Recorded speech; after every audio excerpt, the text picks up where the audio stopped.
ਗੁਰੂ ਨਾਨਕ।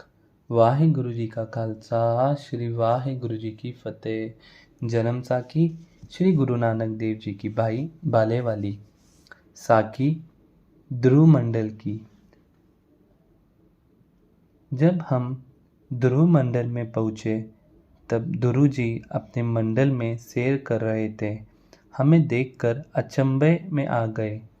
ध्रुवर भक्त की पूरी ठीक सचखंड के सामने ही थी और बैकुंठ के निकट ही थी।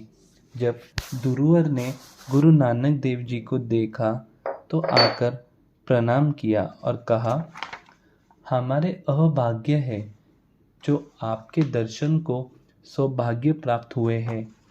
गुरुजी ने कहा, हे भक्तवर, शुद्ध सत्विक भाव जो विष्णु में और मुझ में है वही आप में भी है, क्योंकि आप श्री विष्णु जी के निकटवर्ती हो।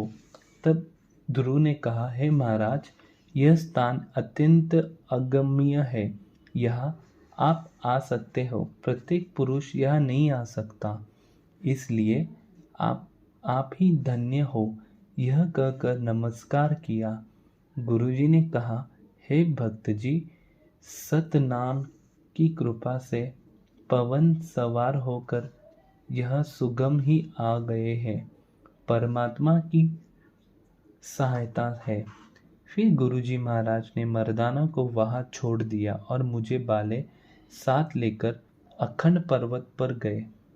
पहले गुरुजी ने ध्रुव को विष्णु का रूप दिखाया, फिर अपने रूप दिखाया। तब ध्रुव भक्त ने कहा, हे नानक देव, आप धन्य हो। आपने कलयुग जीव के उद्धार के लिए अवतार धारण किया है। आपकी महिमा अत्यंत अपार है। आपके पवित्र शब्द का कीर्तन करके कलयुग के जीव सद्गति को प्राप्त करेंगे। आप धन्य हो। तब गुरुजी ने कहा, हम विष्णु जी के धाम को जाएंगे। कलयुग संबंध वार्ता करके फिर संसार की ओर जाने का विचार है। तब ध्रुव ने कहा, हे नानक देव, तुझ में और पार ब्रह्म में कोई भी भेद नहीं है। मैं पहले आपको और विष्णु जी को दो रूप जानता था, परंतु मेरा हृदय के पटाल खुल गए हैं तथा दोनों को ही एक रूप जानने और मानना लगा हूँ। आप धन्य हो। आप पौरुष कला पूर्ण भगवान हो। आप पर उस परमात्मा की अपार कृपा हुई है। आपका गुणगान करके संसार का उद्धार होगा। हे नानक देव, जहाँ आपकी इच्छा हो वहाँ जाने में समर्थ हो। तब गुरुजी ध्रुव भक्त से विदा लेकर आगे चले।